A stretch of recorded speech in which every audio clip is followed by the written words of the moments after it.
Hi everyone, in front of me I've got Moto G87 and let me share with you how to check for the software updates on this device.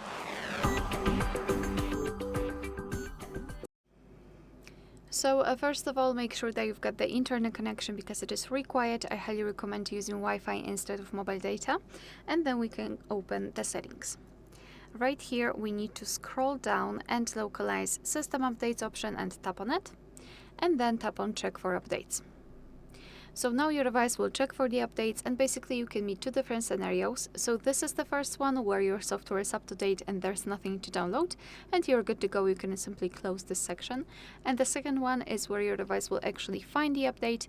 It will show you the information about it, what has been fixed, what has been added, and then you will be able to tap on download or install and apply the update. Alright, so that will be all. Thank you so much for watching. Please hit the subscribe button and leave the thumbs up.